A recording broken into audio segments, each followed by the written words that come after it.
e a paz do Senhor.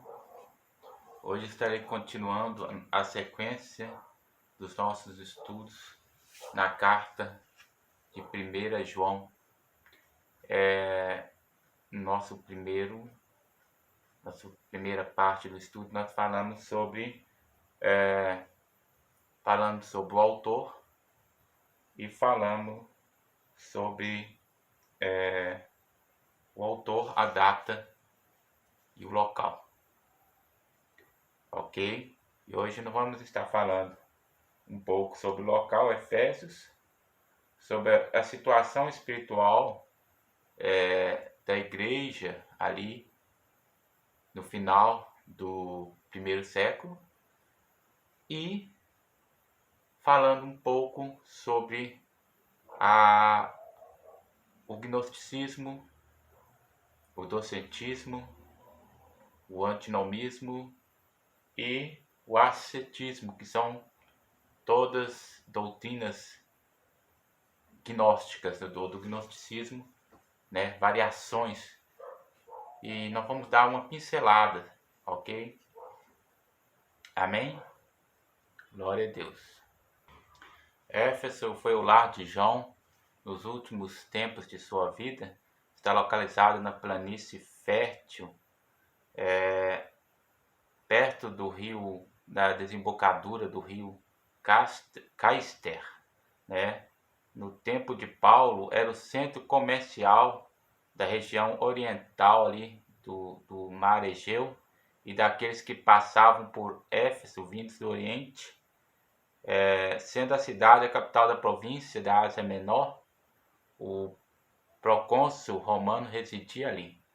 Assembleias democráticas eram permitidas aos habitantes de Éfeso.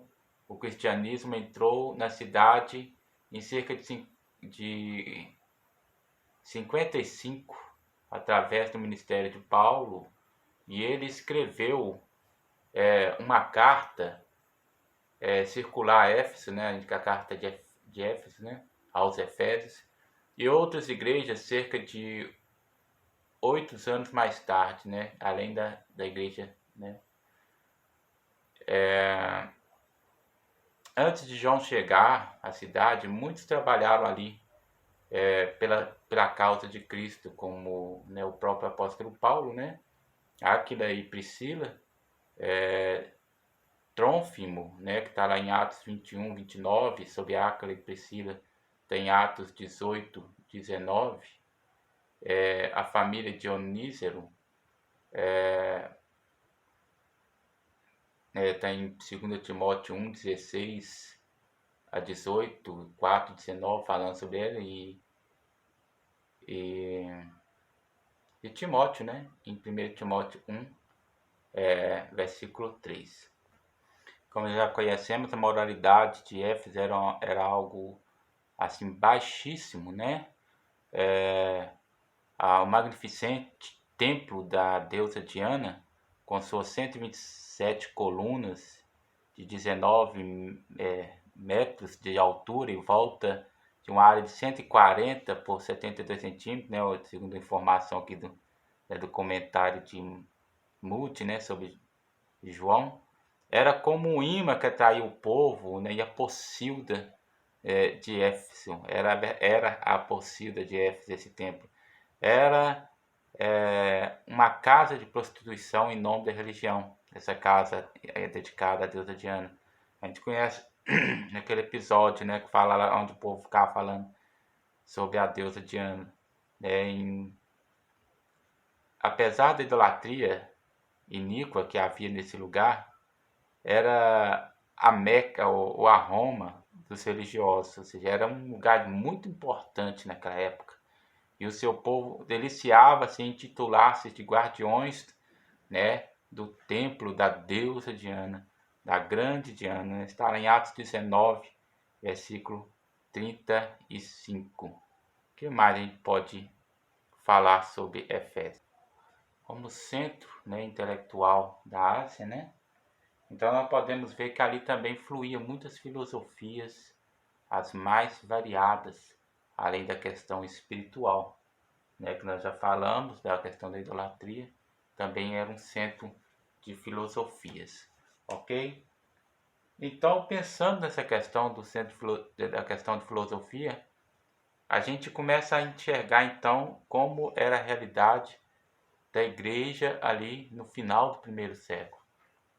Já se tratava ali de uma terceira ou quarta geração, se contar de 40 em 40 anos, uma terceira geração de 30 em 30 anos, uma quarta geração, de forma que João era o último dos apóstolos e vivia numa época cercada por uma igreja onde nem todos os que viviam ali haviam experimentado o, o surgimento e aquele poder fervoroso do surgimento da igreja, ou seja, já chegava-se em épocas em que começava a se aparecer a frieza espiritual. A gente vê que a partir do segundo século em diante a igreja já não tem mais aquele declínio, já não tem mais aquele mesmo entusiasmo. Então há começa a haver então um declínio do entusiasmo da igreja. A gente sabe quando as pessoas começam a perder o entusiasmo por algo, logo elas começam a procurar novidades. E ao redor do cristianismo havia muitas filosofias, e uma filosofia que já existia naquela época era essa filosofia que deu origem ao gnosticismo, ou seja, as raízes, o cerne, né? A origem, o gene do gnosticismo já estava ali naquele momento nascendo, ok? Vou ler um pouco que o irmão William Barclay escreveu em seu comentário sobre 1 João. Os primeiros dias do cristianismo se caracterizaram por sua glória e seu brilho, certa magnificência e alegria de viver. Mas ultimamente o cristianismo tinha chegado a ser uma questão de hábitos, como alguém disse, tradicional, morno e nominal. O povo se acostumou a ele e tinha perdido algo do assombro. Jesus conhecia os homens e disse deles: o amor se esfriará de quase todos. Mateus 24, versículo 12. João escrevia numa época em que, ao menos para alguns, o primeiro entusiasmo tinha desaparecido. Quando a chama da devoção se reduziu a uma efêmera piscada, a esta mesma igreja de Éfeso, o Cristo ressuscitado havia dito: tenho contra ti que deixaste o teu primeiro amor. Apocalipse capítulo 2, versículo 4. Note que aí tem uma semelhança com os dias atuais, né? Quando no final, no início, houve um movimento pentecostal, um avivamento. Hoje as pessoas procuram, não estão mais com aquele entusiasmo, né? Eu me lembro de uns 10, 15 anos atrás, onde havia um entusiasmo, onde havia um fervor, né? Um desejo, um, um amor pelas almas, e hoje o pessoal costuma querer trazer coisas para tentar despertar isso, e aí eles lançam mão de tantas coisas, de tantas inovações. Alguns pegam elementos do judaísmo e querem trazer para a igreja, como o shofar, como uma roupagem do judaísmo. Outros pegam elementos das religiões afro-brasileiras, outros pegam a superstição do povo aí, corredor de sal, arruda, né? Vamos continuar a nossa leitura. Uma das primeiras consequências foi que havia membros de igreja que encontravam incômodas e aborrecidas as normas. Olha aqui que fala aqui. Que há pessoas que achavam incômodas e aborrecidas as normas de conduta que o cristianismo exigia. Não queriam ser santos no sentido do termo do Novo Testamento. O templo, né, de Israel era ágios, né, porque era diferente de outros edifícios. O sábado era ágios, porque era diferente de outros dias. O povo judeu era ágios porque era diferente de outros povos. E o cristão estava chamado a ser ágios, né? Do grego que significa santo, para ser diferente dos outros homens. Houve sempre uma separação distintiva entre o cristão e o mundo. No quarto evangelho, Jesus disse: se vós fosseis do mundo, o mundo amaria o que era seu. Mas porque vocês não são do mundo, pelo contrário, eu vos escolhi, por isso que o mundo vos odeia. João 15, versículo 19. Em sua oração ao Pai, Jesus disse: eu lhes tenho dado a tua palavra, e o mundo os odiou, porque eles não são do mundo, como também eu não sou. Mas tudo isso implica uma exigência ética. Exigia uma nova norma de pureza moral, uma nova ética sexual, uma nova bondade, um novo serviço, uma nova maneira de perdoar e resultar difícil para eles, né? E logo que o primeiro entusiasmo e otimismo passaram, foi cada vez mais difícil destacar-se do mundo, privar-se das coisas do mundo, recusar acomodar-se às normas e práticas sociais usualmente aceitas pela sociedade da época, o que num tempo tinha sido um desafio dignificante, ou seja, digno, chegou a converter-se em uma carga pesada. A gente lembra isso, está escrito lá em 1 João. Os seus mandamentos não são pesados, mas as pessoas já estavam perdendo o ânimo, perdendo o primeiro amor, perdendo o entusiasmo. Eles começaram então a achar que aquilo era um fardo, né? É preciso assinalar que 1 João não mostra sinais de que a igreja a qual foi escrita estivesse sendo perseguida. Nesse então, nenhum perigo de violência de fora ameaçava a igreja. O perigo, como se tem dito, não era perseguição, mas sim a sedução, porque surgia de dentro. João o tinha antecipado: levantar-se-ão muitos falsos profetas e enganarão a muitos. Jesus, né, quem disse isso, não foi João. Jesus já tinha antecipado, Mateus 24:11, se levantarão muitos falsos profetas. Este era o perigo do qual Paulo também advertiu os dirigentes da igreja. Eis que depois de minha partida surgirão entre vós surgirão entre vós lobos devoradores que não perdoarão o rebanho, e que dentre vós mesmos, dentre os líderes, dentre os chefes, né, se levantaram homens falando coisas perversas para arrastar os discípulos atrás deles. Está lá em Atos, no capítulo 20, versículo 29 ao 30.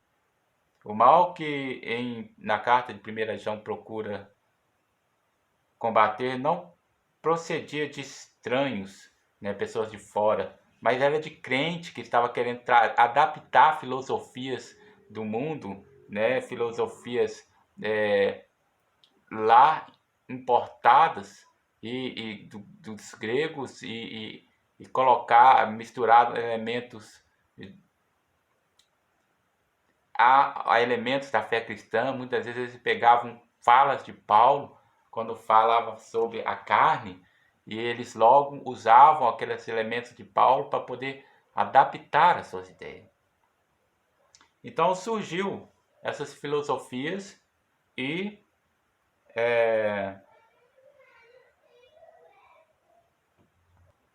aí, diante dessa realidade de falta do entusiasmo para com a doutrina cristã, as pessoas querem fazer uma reforma na visão cristã, para que a visão cristã pudesse estar de pé de igualdade com as filosofias seculares que existiam lá na época. Lembro de um pastor que recentemente falou isso, que precisava de reformar a Bíblia. Quantos querem reformar a palavra de Deus, né?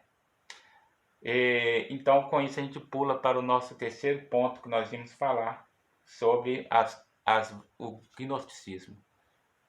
Porque Paulo combateu os judaizantes, aqueles que queriam transformar a igreja em um ramo do judaísmo.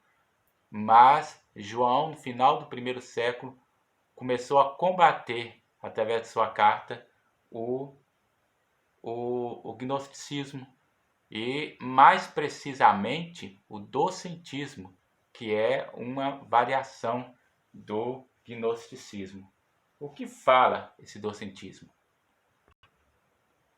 Aqui na Bíblia de Estudo de Genebra, na introdução, fala assim: o ensino era que Cristo só tinha aparência de ser humano, e sendo assim, a encarnação não aconteceu realmente, não houve um Salvador divino que pudesse morrer pelos pecadores.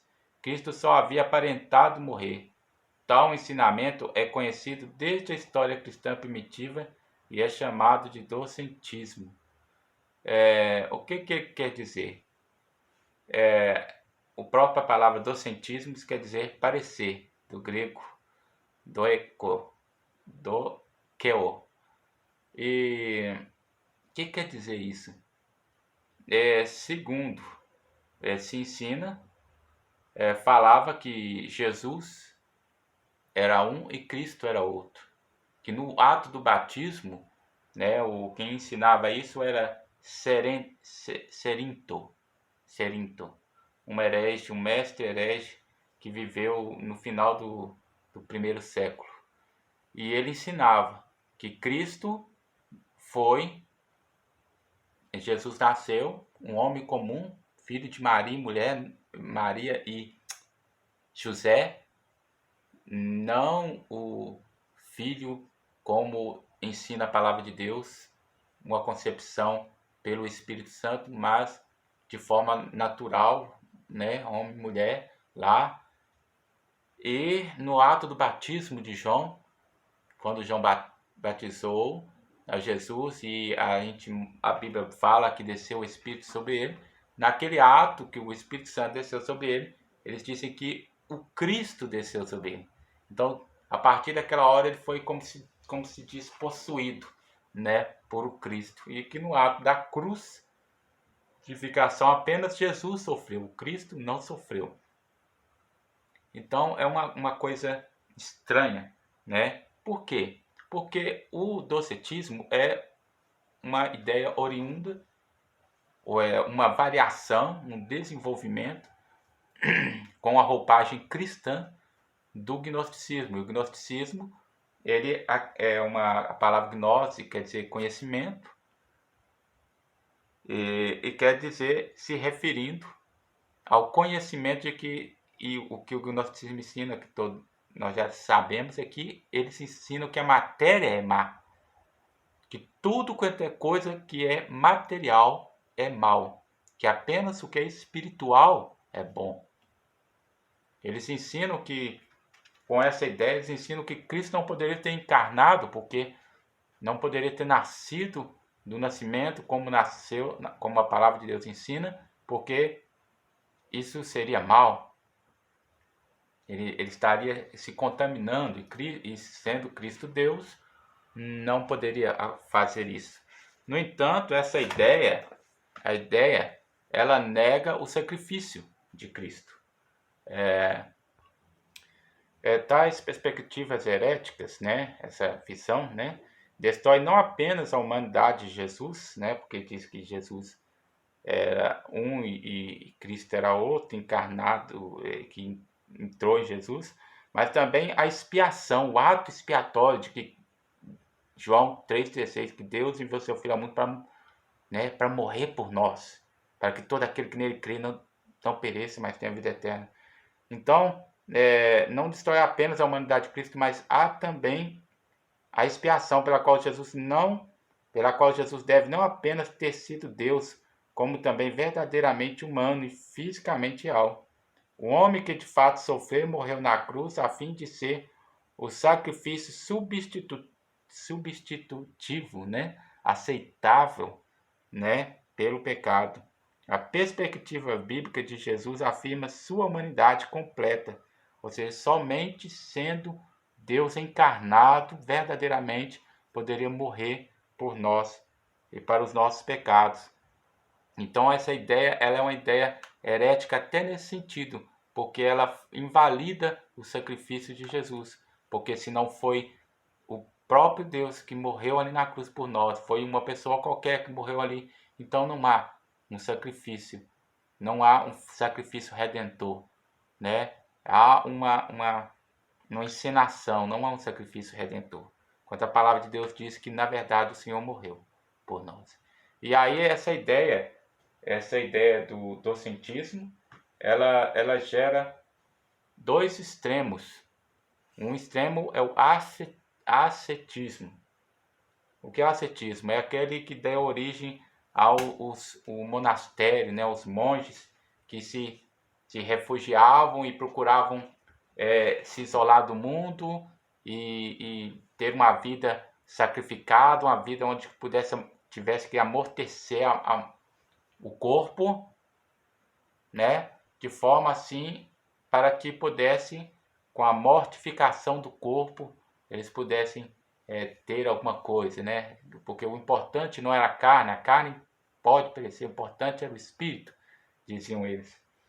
E o outro era o antinomismo, né? Esse outro extremo. Por quê? É uma libertinagem.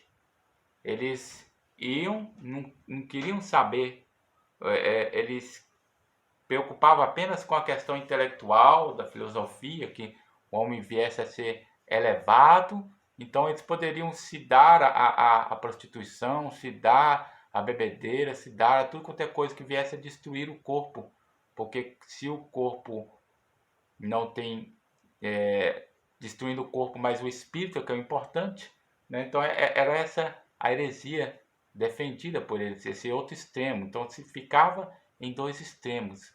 E com isso eles até distorciam as escrituras, como o próprio apóstolo Pedro falou, né? Para a sua própria condenação. Mas o ponto principal e mais importante aqui da carta de João é a questão do docentismo. Por quê? A gente vai ver, à medida que nós entrarmos realmente na carta, por enquanto a gente está na introdução falando sobre o plano de fundo, sobre o pano de fundo dessa carta. Mas quando a gente entrar, a gente vai ver que João ele atacava mais em sua argumentação ao docentismo, porque eles negavam em sua ideia que Deus veio em carne, né? E aí João disse que aquele que nega, né, todo espírito que nega que Deus veio em carne, esse não procede de Deus. 1 João 4, 2 e 3. Todo espírito, escreve João, que confessa que Jesus Cristo veio em carne é de Deus. E todo espírito que não confessa Jesus não procede de Deus. Ok? E aqui nós damos um ponto e vírgula e depois nós estaremos continuando. E creio em Deus que já no próximo a gente já vai estar entrando propriamente na carta de João. Ok? Fique com Deus e a paz do Senhor.